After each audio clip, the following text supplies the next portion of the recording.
আসসালামু আলাইকুম সবাইকে। আশা করি সবাই ভালোই আছেন। আজকে যাচ্ছি আমি শ্রীলঙ্কা।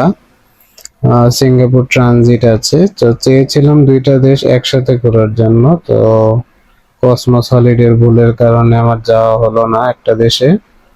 তো চলুন যেতে যেতে বাকি কথা হবে। তো চলে আসলাম ব্যাগেজ কাউন্টারের সামনে, ব্যাগেজ গুলো এখানে দিয়ে ইমিগ্রেশন শেষ করে এখন যাব আমরা লাউঞ্জের দিকে। তো আমার প্রায়োরিটি পাস ছিল, তো চলে এলাম ইউসিবির লাউঞ্জে। এখানে হচ্ছে রাতের ডিনারটা সেরে নিব। তো চলুন দেখাই কি কি আছে এটার মধ্যে।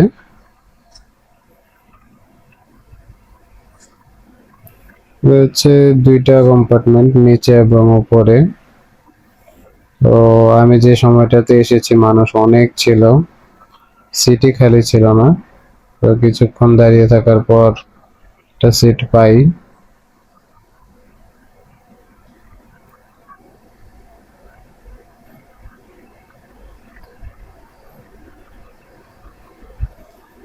তো খাবার মেনু বেশি না, কিন্তু হচ্ছে টেস্ট গুলো ভালো ছিল, দেশি আইটেমে সবগুলো ছিল।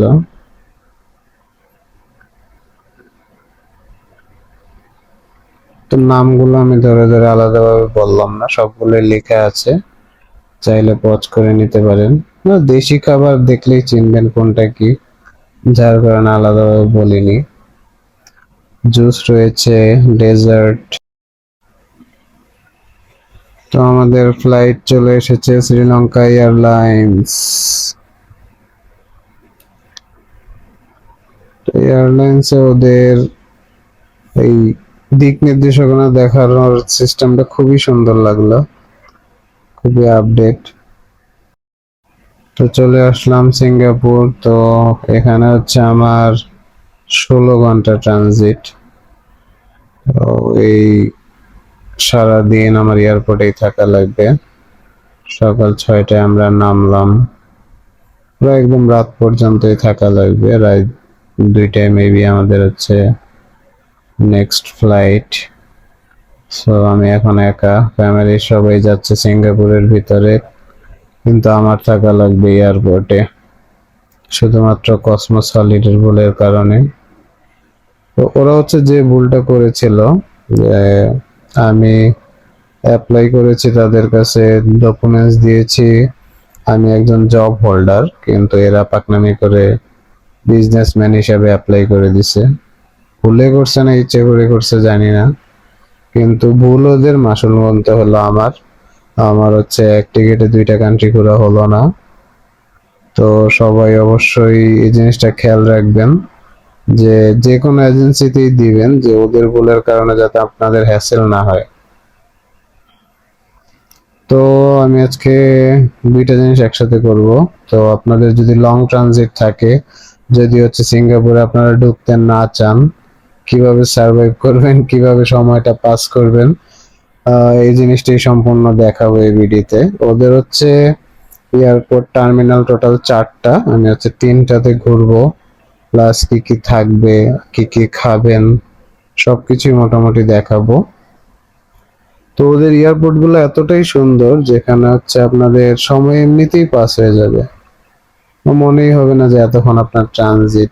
আশেপাশে প্রতিটা জিনিসই দেখতে খুব ভালো লাগবে। তবে ওদের খুব সুন্দর সিস্টেম, যেটা একটু পর পর ওয়াশরুম থাকে, রেস্ট নেওয়ার জায়গা থাকে, একটা সুইমিং পুলও আছে, ওটাতেও যাব, দেখি ওটাতে কেমন কি আসে এই বিষয়ে। এটা হচ্ছে বাটারফ্লাই পার্ক। তো ওদের এখানে অনেকগুলো সুন্দর সুন্দর প্লেস আছে, যেগুলো হচ্ছে আপনার ফটো পারফেক্টও বলতে পারেন, বা ঘুরে দেখার মতো টাইম পাস করার জন্য ভালো ইয়ে পেয়ে যাবেন।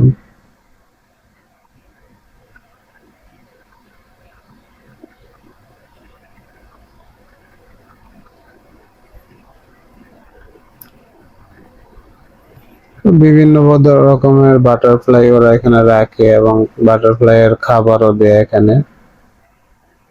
তো প্রজাপতি গুলো দেখতেও সুন্দর, তবে ক্যামেরা একটু কমই দেখা যায়।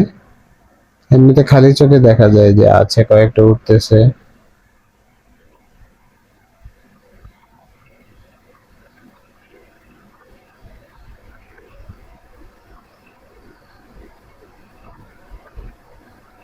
এই যে এখানে কতগুলো দেখা যাচ্ছে।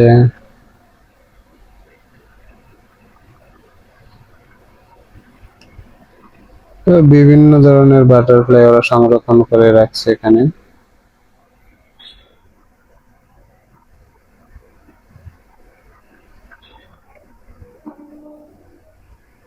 এখানে হচ্ছে প্রজাপতির ডিম গুলো, এখান থেকে ওরা বের হয়। কত রকমের ডিম, ও মাই গড!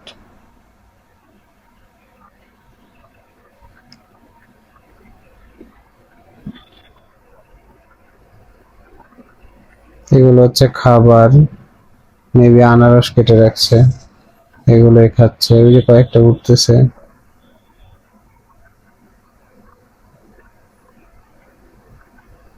মানে অন্যরকম, আপনি এখানে আসলে এখানে আপনার আধা ঘন্টা 1 ঘন্টা পার হয়ে যাবে। বেশিরভাগ মানুষ এখানে দেখবেন যে যার মতো শুয়ে আছে। আর এখন হচ্ছে আমরা পরের টার্মিনালে যাব।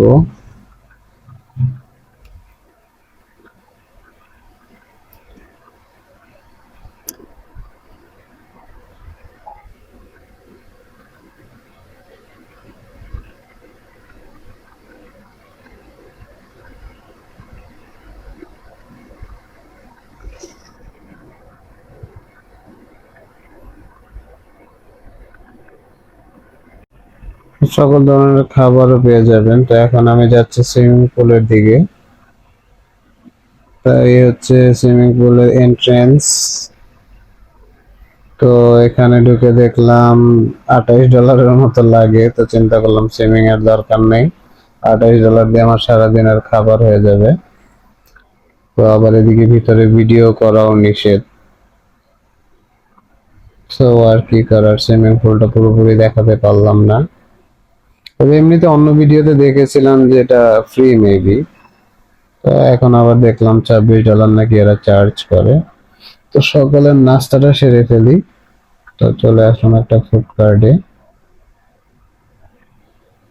তো মেবি এদের চাইনিজ ফুড। তো আমি নিয়ে নিলাম পরোটা আর হচ্ছে মুরগির কারি। এটা হচ্ছে সকালবেলার বিল, $8 মতো খরচ হলো।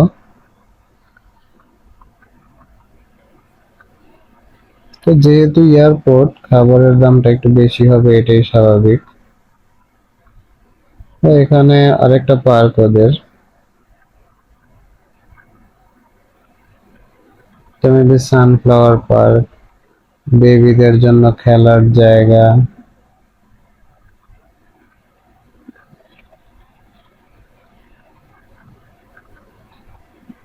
খাবারের দোকানও অনেক আছে, ভরপুর। আপনার পছন্দের মতো খেতে পারেন। আর যদি হচ্ছে চিপেস্ট প্রাইসের মধ্যে খেতে চান, তাহলে 7-Eleven-এর কোনো বিকল্প নেই।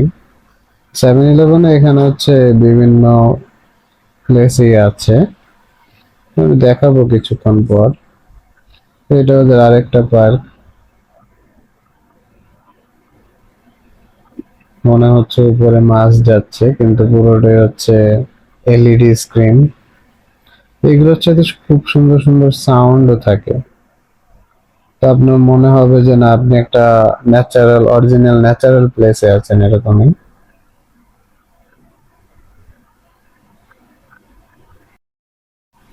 তো হাঁটতে হাঁটতে চলে আসলাম 7-Eleven। আবার দুপুরে খাবার সময় হয়ে গিয়েছে।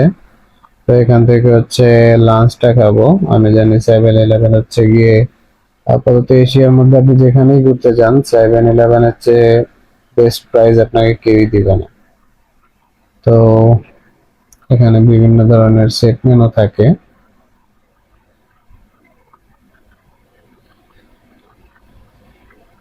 আমি আলাদাভাবে হাতে নিয়ে কোনোটা ভিডিও করলাম না, এমনিতে সবগুলোই দিয়ে দিলাম কি কি আছে।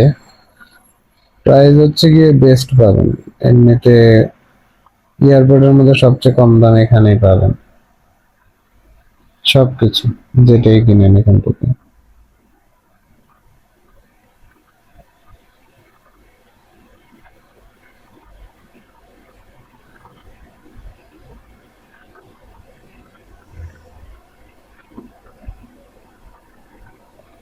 কত রকমের ড্রিঙ্কস, কি খেতে চান সব আছে এখানে। যাক আমি $4 $4.5 লাঞ্চ নিয়ে নিলাম। তো এখানে হচ্ছে খাবারের উপরেই দেয়া থাকে আপনি হচ্ছে কত মিনিট এটা ওভেনে রাখবেন, বা হচ্ছে খাবারের মধ্যে দেয়া থাকে আপনি কতটা চাপ দিলে খাবারটা গরম হয়ে যাবে। আমার হচ্ছে 8 দিয়ে দিলাম। সকালবেলা নাস্তা করলাম $8 থেকে $9 দিয়ে, লাঞ্চ করতেছি মাত্র $4.5 দিয়ে। তো কতটা চিপেস্ট চিন্তা করেন। এই যে ওভেনের ইয়াটা এখানে দেয়া থাকে, আর হালাল চাইনা দেয়া থাকে, এটা চেক করে নেবেন সবাই। তো আমার রেডি দুপুরের লাঞ্চ। টেস্ট বলতে বাহিরের চেয়ে হচ্ছে এগুলো আমার কাছে বেশি ভালো লাগছে, খাবার তুলনামূলক টেস্টি বলা যায়। Enjoy the food. তো লাঞ্চ শেষে একটা ঘুম দিলাম, উঠে আবার ডিনার টাইম হয়ে গেল, ডিনারও সেম নিলাম। তো তখন নিয়েছিলাম চিকেন, এখন বিফ। তো বাকি সময়টা অপেক্ষা করতে করতে আবার ট্রানজিটের সময় শেষ, এখন যাবো আমরা শ্রীলঙ্কা। তো এখন আমরা এয়ারলাইন্সে উঠবো, এটা হচ্ছে এয়ারলাইন্স এর রাতে ডিনার দিয়েছিল। তো খাওয়া দাওয়া শেষ করে পাশে যেহেতু কেউ নেই, পাটে মিলে একটা ঘুম দেই। ঘুম থেকে উঠতেই চলে আসলাম শ্রীলঙ্কা।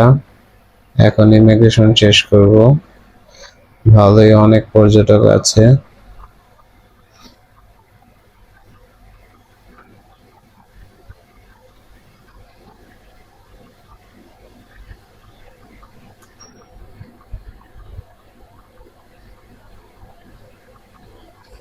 আর আগে ব্যাগেজ গুলো কালেক্ট করি। ইমিগ্রেশন শেষ, এখন হচ্ছে আমাদের টাকা নেয়ার পালা।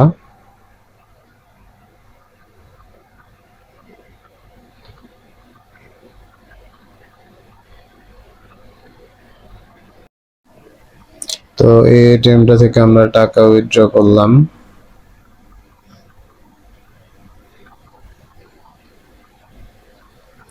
তো প্রথমে বেশি অ্যামাউন্ট দেওয়ার পরে দেয় নাই, তো 50,000 দেওয়ার পরে আসে।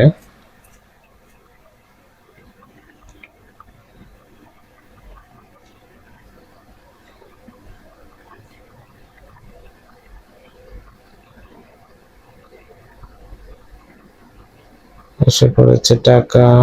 এখন আমাদের সিম কিনতে হবে, যেহেতু ক্যাশ পেয়ে গেলাম। এখানে বিভিন্ন ধরনের প্যাকেজ থাকে, আপনারা যেরকম পছন্দ এরকম নিতে পারেন। তো আমাদের হোটেল থেকে পিক আপ করার জন্য আমরা আগেই বলে দিয়েছিলাম, যেহেতু আমরা আগেই বুক করেছি। তো চলে আসছে উনি আমাদেরকে পিক আপ করার জন্য। যেহেতু অনেক রাত, এর জন্য হচ্ছে আমরা বোর্ড বা অন্য কোনো অ্যাপ ইউজ করলাম না। তো ডাইরেক্ট হচ্ছে ওনাদেরকে আসতে বলি কন্ট্যাক্ট করে, তো ওনারা এই হোটেল থেকে ডাইরেক্ট আসে। তো ভাড়াটা একটু বেশি পড়ে যায়, কিন্তু কিছু করার নেই, যেহেতু বেশি রাত, আবার অনেকটা লং জার্নিও বলা যায়। তো হোটেল বুকিং, প্রাইস লিস্ট এগুলো সব হচ্ছে আমি সাইডে দিয়ে দিলাম, দেখে নেবেন। আর হচ্ছে যেহেতু আজকে অনেক রাত হয়ে গেল, হোটেল ভিউটা দেখাতে পারলাম না, সকালে দেখা হবে। Good night.